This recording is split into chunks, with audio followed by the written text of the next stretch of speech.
Larawan ng malinis na dagat, sariwang hangin at mapang-akit na mga isla ang bahaging ito ng Manila Bay patungo sa aming dive site. Malayong malayo sa Manila Bay na marumi at pinangingilagan ng ilan. Dahil nga wala pang masyadong pumupunta rito, wala pang opisyal na pangalan ang dive site na ito.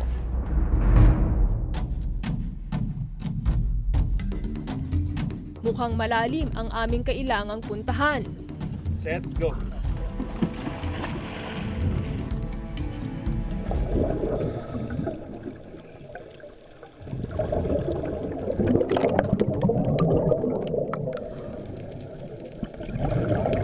Sa 30 talampakan, agaw pansin ang mangilan-ngilang barrel sponge coral, kasama ang maliliit na hard corals.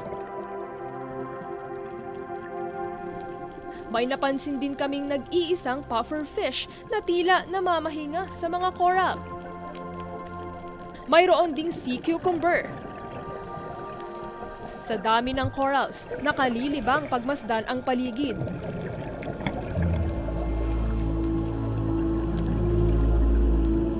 Pagbaba sa 40 talampakan, natuklasan namin ang isang pader ng mga coral.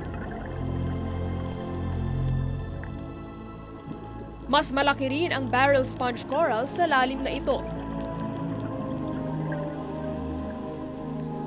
Higante rin ang starfish na aming nakita. Sa 50 talampakan, may nakita pa kaming isang banded snake eel. Kaya nakakapagod man ang lamig ng tubig at tila kumukontrang agos nito sa ilalim.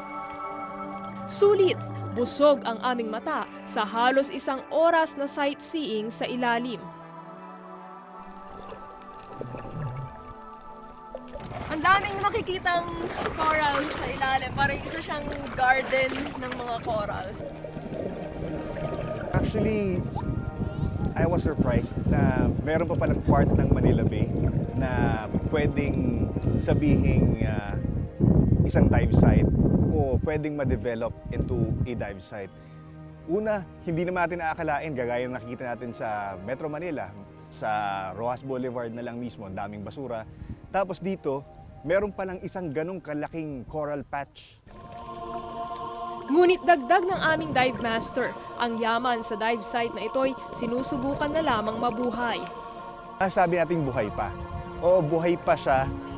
Pero kung hindi ko rin masabi kung parang pinipilit na lang ba niya yung sarili niyang mabuhay o nasa brink of extinction na rin siya. Dahil doon nasa status or sa nakita namin kanina kung ano yung lagay ng mga corals. Ang aming paglalakbay, hindi pa riyan nagtapos.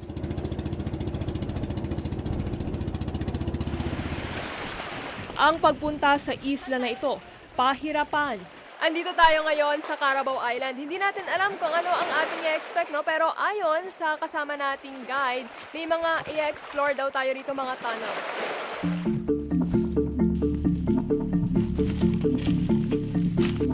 Hindi biro ang tarik ng hagdang kailangang akyatin para marating ang mga tunnel.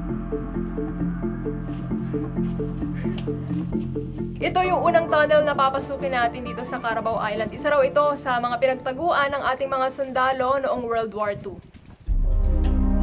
Ang tunnel daw na ito ay nagsilbing himpilan ng mga sundalong Amerikano hanggang sila'y makubkob ng mga Hapon noong World War II.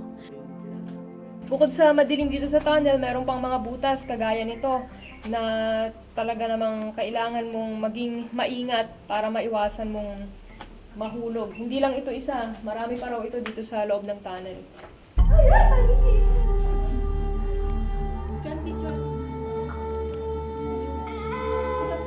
Hitik sa kasaysayan ang lugar.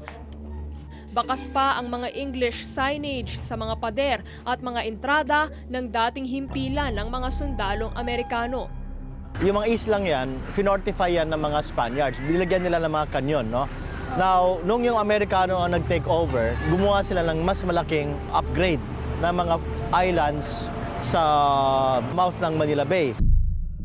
Meron ding ebidensya ng pagkubkob ng mga Hapon sa lugar. Ilang pader naman ng tunnel ang tadtad ng mga uka gaya nito.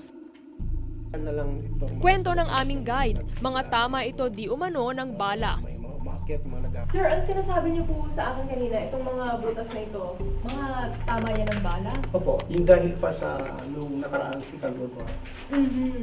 Hindi naman po yung gawa na lang ng mga Hindi po. napunta rito. Hindi Hindi talaga. Itong mga sulat-sulat na to, sir, dinatnan niyo na ba yan dito? Dati, wala pa yan. Kailan na lang itong mga sulat-sulat nung nagsimula na yung may mga umakyat, mga naghahanap ng kayabanan. Sayang, no? Nakakapanghinayang nga eh.